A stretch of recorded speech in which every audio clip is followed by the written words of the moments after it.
Alright, that's me train. I hope I'm getting onto the right one. I'm going off now to Kannur.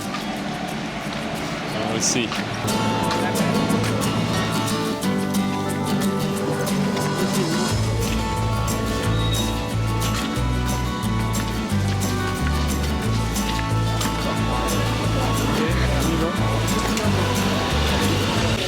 Right on the train, it's packed. Another 10 hours on this, and yeah, it's going to be very tough.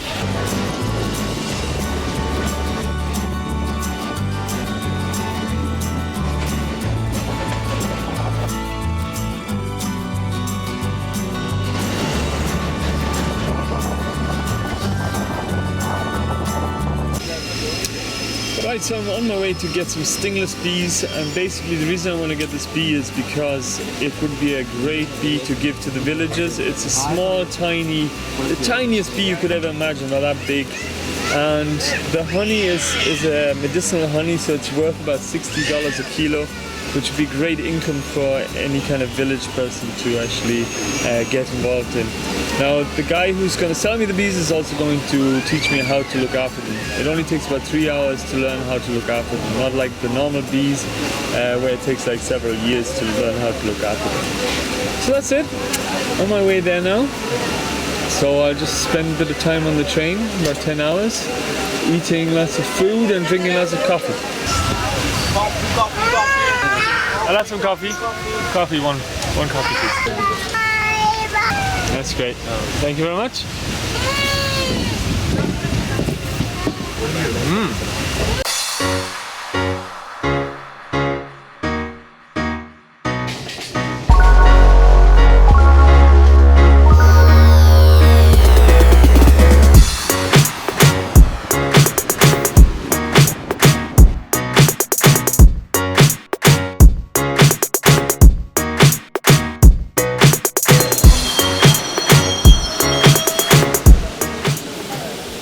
Now, because I don't have any bees just yet, and I'm still waiting for them to actually go into the log, the bee logs, I was thinking maybe I should do a kind of a mini series on how to become a beekeeper. So just to encourage you who's already gardening and doing organic farming or gardening to maybe start doing beekeeping as well. So let me know what you think on that, and if enough people want me to do it, I'll definitely do it as well. We're just stuck here at the moment.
Binu is the beekeeper who I'm going to meet, but it's only 6 o'clock now, so I said to him I'm meeting him at 6:30. I said the train would be in, so I'm a bit early, and yeah, just gonna hang out here for a while and then see if I can meet him. Binu? Yeah? Binu? Yeah. So nice to meet you. Thank you for inviting me. It's really great. So yeah, come along.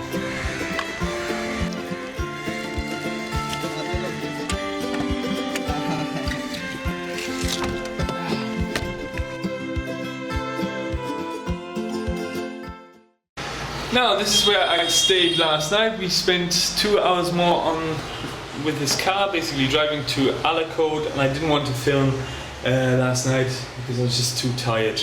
I just got up, and basically I looked outside the window, and it's just an amazing mountain range already. We're in a village called Alakode, and I can't wait to go to his farm now and have a look, because we spent like 2 hours talking about the various different bees, and I learned a lot from him just in regards to Indian beekeeping. And to find somebody who's very experienced in beekeeping is just amazing, because you know, I've learned, even in these 2 hours, I've learned more about beekeeping than I have talked to various people here in India, and that's been really great. Now the stingless bee is one bee that I would say, if you can get them in your country, get them, because they're it's like a dream come true, and for any beekeeper. And I'll explain more about that in the teaching videos that we're going to be doing with him, which I'll upload later on this channel as well. So just be sure to check them out, but get the bee if you can. I think you can get them in America, you can get them in Africa, you can get them in Asia.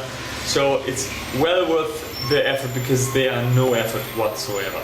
Okay, so I better leave it at that. We gotta go now, because I might stay another night here, but I just gotta get ready really, because he should be here any minute as well. So good morning. Good morning. This is you met him yesterday, Binu. And we're off to his farm now. Take a look at some stingless bees and various other things. I hope it doesn't rain for the bees, opening the bees. I mean, in Ireland they really get mad. It's our home. Ah, okay. Wow.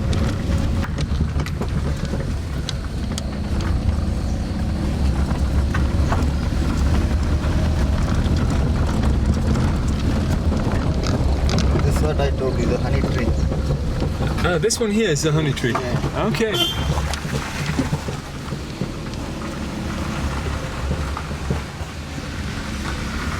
And we see some bee boxes.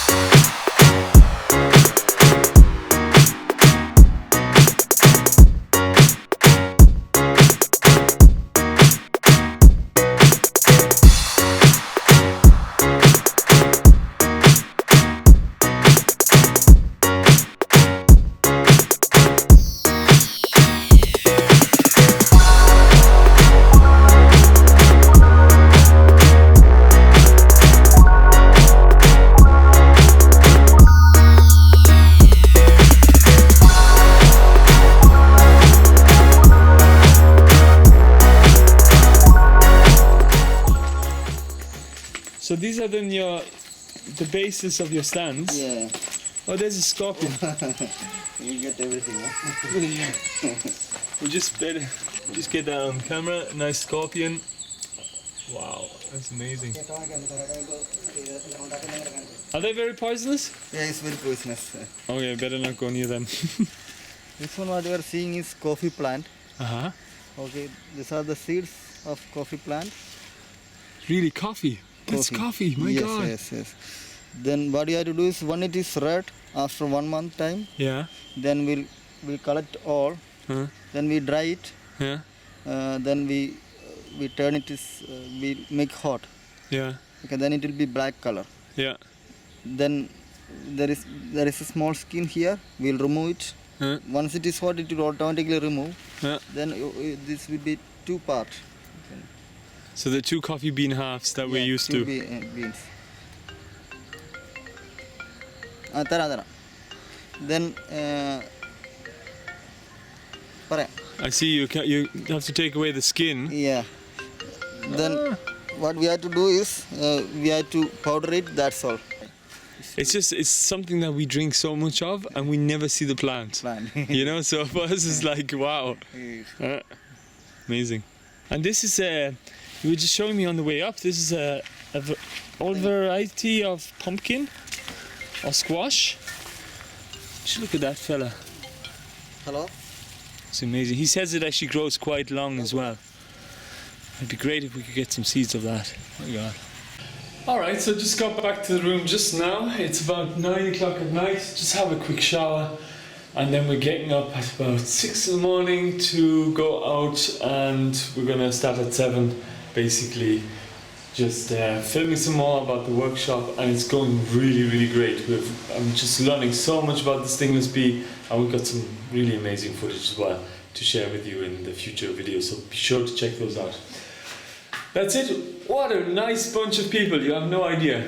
Very friendly, and they fed me and everything, and they've just been very, very, very generous as well with their time and their efforts at showing us all how to actually keep this stingless bee. They really believe in it, and they really want to share that information as far and wide as possible.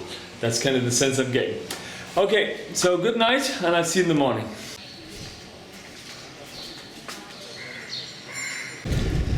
Okay, I want to introduce, first of all, you all know Binu already, and this gentleman here is, what's your name? Anup.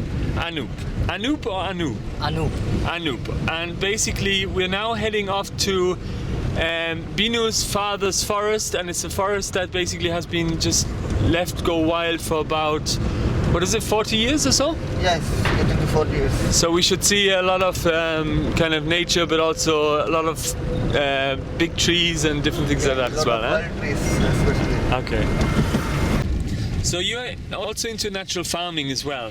Yeah. Do you want to talk a little bit about that and the situation here in India? Yeah. Go ahead.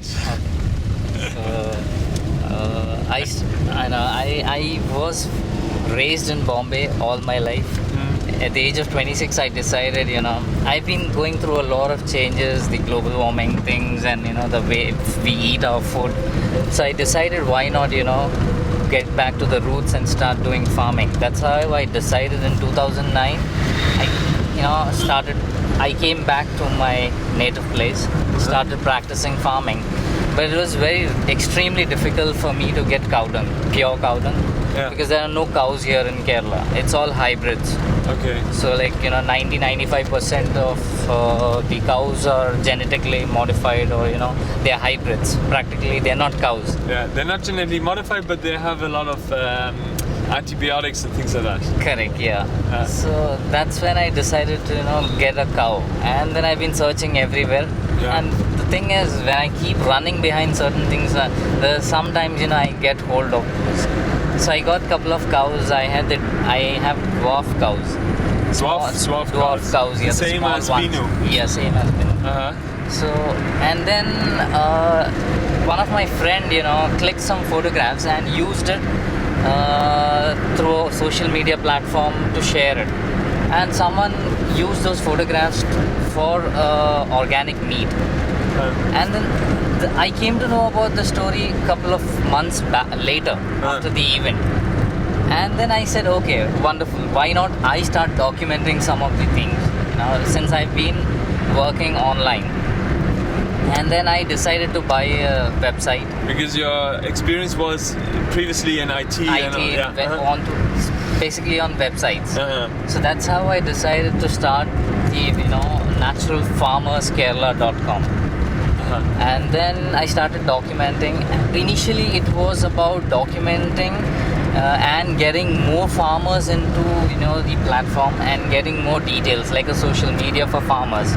Okay. But gradually I realized that farmers are not interested in sitting online. They have a lot of work. Yeah. That's when it's been there for a couple of years like that. Recently I started an e-commerce platform which is connected with the website. So I get a few visitors from throughout India and other parts of the world. And the aim of it is? The aim is to source some materials from farmers, grade a bit, and then sell it to the customers. So there's no middleman. I'm a middleman now. But idea is to do it ethically so the farmer gets benefited, and even the customers, because you get genuine good products. There are no chemicals. Now if you go for black pepper has petroleum coating over it because it starts getting fungal. It stays for a long time, but you will see fungal growth over it. So people use petroleum and other products to keep it, it give you that good glossy touch. So there are things which are done in a way, people don't realize there are chemicals all over your food. So the idea is to do it ethically without less contamination. So obviously there are problems with that. So originally you also on the website you try to also get the old knowledge. Exactly, yeah. I've been documenting all because the idea is, I mean, the thing is, all our generation, this generation is the only one which has the chance to document the things or learn things from the farm, because all these farmers who have been doing before the industrial revolution and the chemicals when it took over.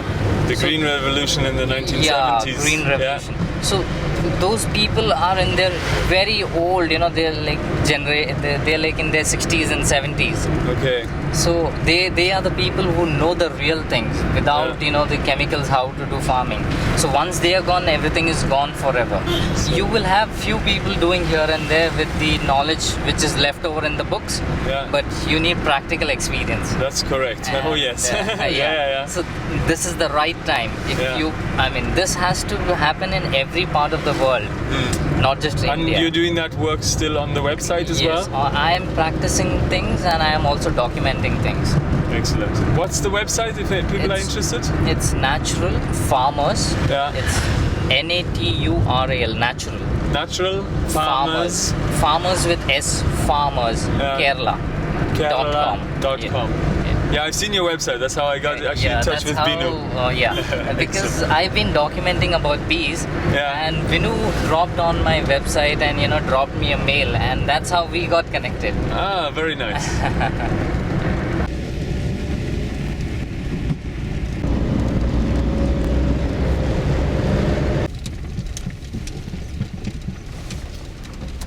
It's not dried proper. Right. He is going to bring the dried one. Ah, but this is a finished product, rubber. Yes. Amazing. That's actually real rubber. We have the machine here to make it like this. Okay, wow. Does he smoke it or something? He smoke it. Because of rain season. Is that why? Okay. He is the... So see the proper one, the complete one. Oh. That's it. You make, huh? Amazing.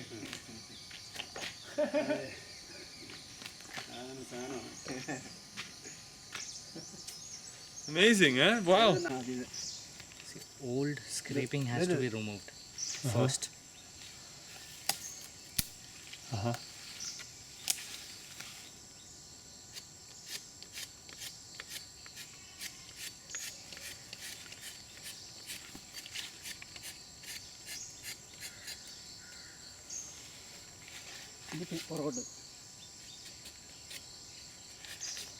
Once you peel from one side, then you have to go the other way so that you get a smooth finish.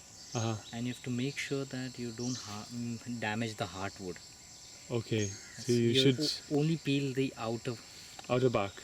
Yeah. Okay, wow. And that too, it has to be a very delicate cut. Should not go way deep, because if you cut too much of even the outer bark, the finish, it doesn't have smooth flow. The milk, the sap would go down instead of going in a smooth flow into the tray. It'll just start coming off the bark. Yeah. So ideally, ഒരു 150-200 മരം ചെയ്യും ഒരാൾ ഒരു ദിവസം. 300.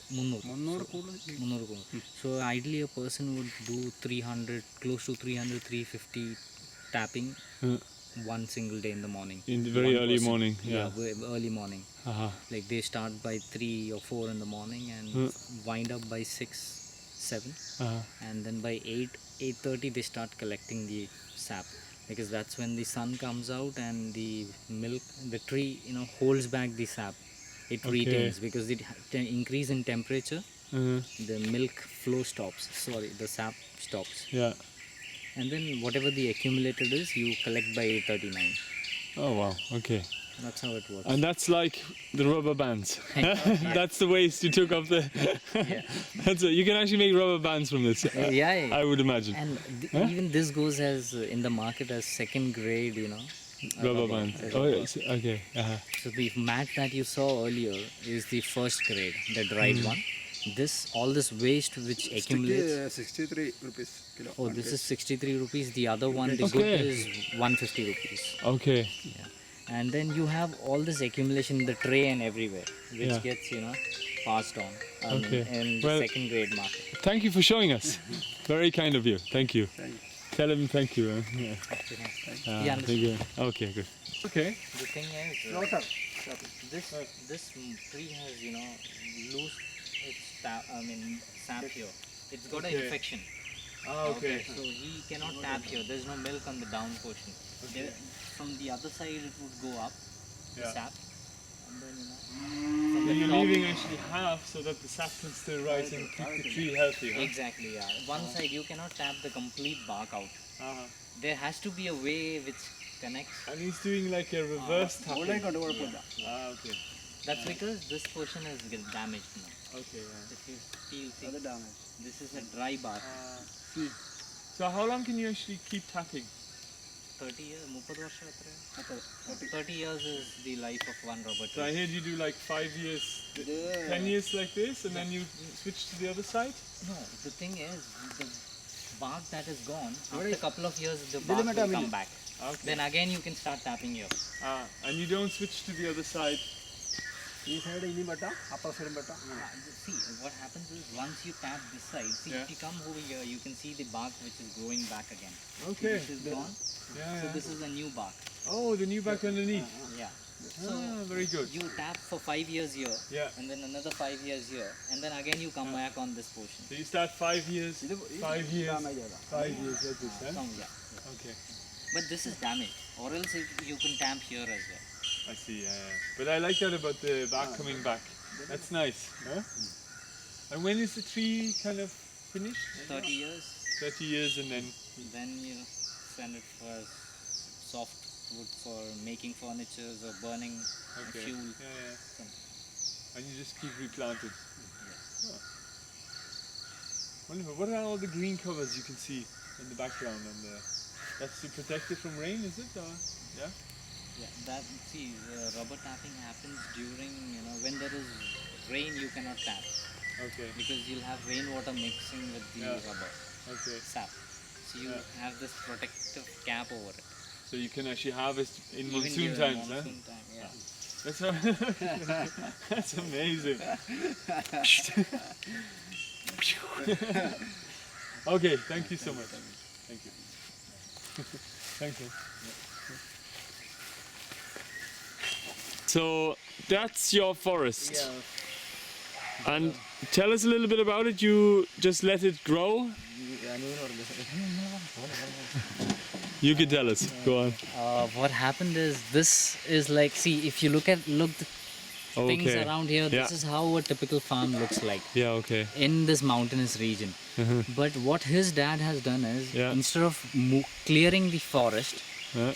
he let them grow. All the big trees. If you look at the mountain there, Uh-huh. a lot of wild trees. If you look at that tree, it's flowering. The big tree. Yeah. Yeah. That's like almost 40-50 meters high. Wow. Okay. And then there are a lot of other trees around. Coconuts and if you see different- coconuts, yeah. But that's a different plot. That's not his father's plot. It's on the It's adjacent the, to the the more natural looking ones on the left. Exactly, yeah. So if It's you a look mixed at forest, mixed really. forest Yeah. with a farm. So if you can look at few coconut trees here and then popping out. Yeah, I can see that. Clearing up old coconut trees. Yeah. So those are old coconuts, and then you have other wild trees growing all In between as well. Exactly. And his father doesn't trim, doesn't cut, doesn't plow. Nothing happens there. It's all as like a forest how things happen. Wow, that's So once great. we go there, you'll get a clear idea how. Yeah, things are. maybe, huh? Yeah. And this is then more coffee plant. There you can actually see the actual coffee bean on the plant itself.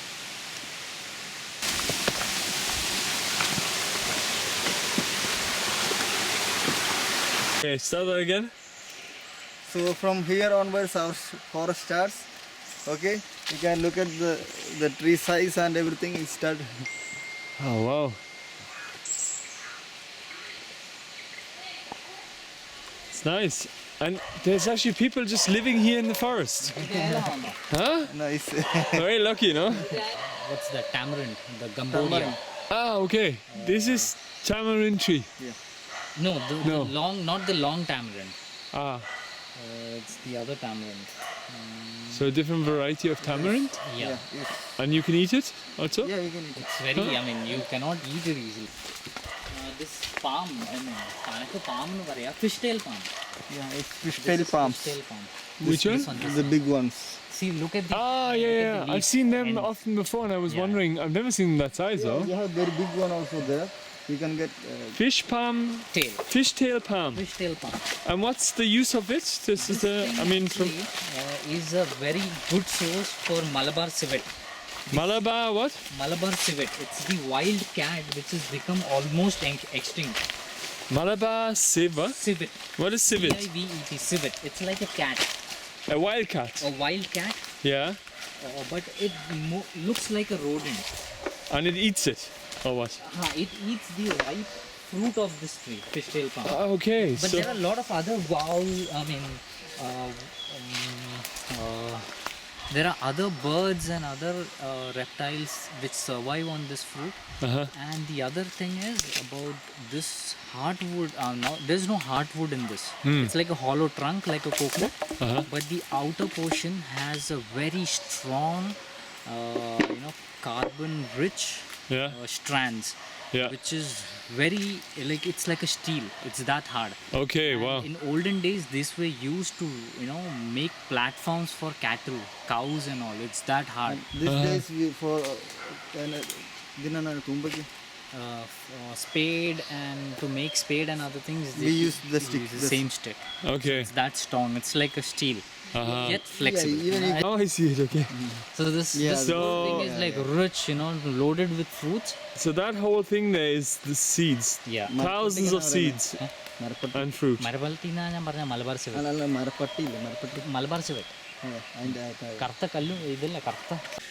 So you're saying that this is the palm tree that makes all that fruit in the seed? Yeah. This is the one. Okay, I know what I'm gonna do. I can take some seed, right? This is what is This it? is the wild Normally variety. seen in only in Western Ghats. Wild Kurunji flower. Kurunji, if you type Kurunji, Yeah. Kurunji is a flower Yeah. which only blooms once in 12 years. Once in 12 years. And it's only found in the Western Ghats. Yeah, But this is a wild variety of the Kurunji. Okay, wow. So you can see the flowers. You are very lucky. Yeah, imagine, huh? Jesus, yeah. ഇതും കുറേ വർഷം കൂടി പൂക്കുള്ളൂ. World strongest tree in the world. It's known as ironwood. Ironwood. Yes. I've heard of ironwood. Yeah. And if you cut this tree, it's big tree. When it's Yeah. big, if you cut it, Yeah. you use some knife or something. Your blade will become blunt. Blend. Yeah, straight away, huh? Yeah. Wow. And It's that strong. This is it, huh? yeah, this is it. It's incredible. So ironwood, this is what it looks like. Yeah. Yep, sounds pretty tough, yeah? No, actually, the outer portion is soft. So Yeah. That is softwood. It's only the The yeah. hardwood is the Let me give The you hardwood. there. Yeah. Okay. Let me get some from there. So you see, this too is an old rubber tree. This is an get- old rubber tree. Yeah, get into 50 to 60 years. Oh, this is where you guys have taken the rubber before. That's what he was saying. They have not cut any trees, Yeah, yeah, including this thing. yeah. I can see that, yeah. And So up look there at the you didn't height. actually reach. It's massive. Yeah.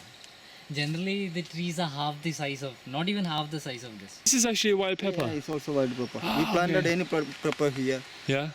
You never planted pepper. So this is just a wild variety of pepper. Well, this would be the one to get for growing, huh? Yeah. Where we live before 30 years. This is where you guys lived? Yeah, No way. it's true. Really? You Yeah. grew up here? Yeah. No, me, Your father? my elder sister too. Wow. When she Really? was very young. What happened to it? Wow, this was a house. It's a house. So your father used to go in here and go to bed over here. Yeah, it's here, and this is a kitchen. Look out of this window. Yeah, Wow.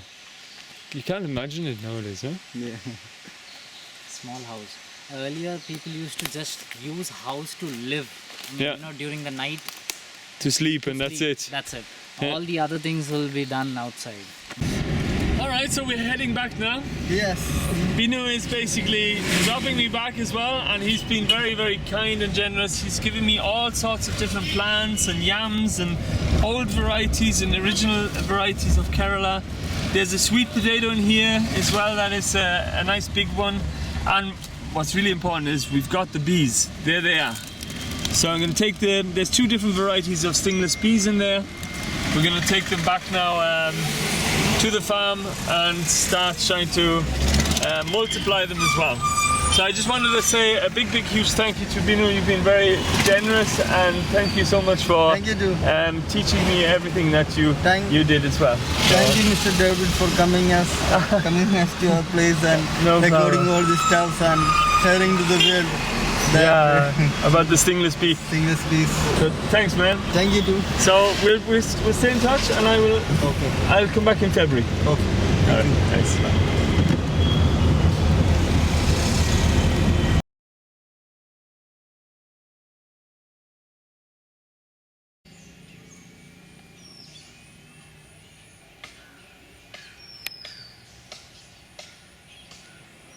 And there are the bees, now on the farm, happy out, and they have loads of flowers, so I think they're going to be really, really happy.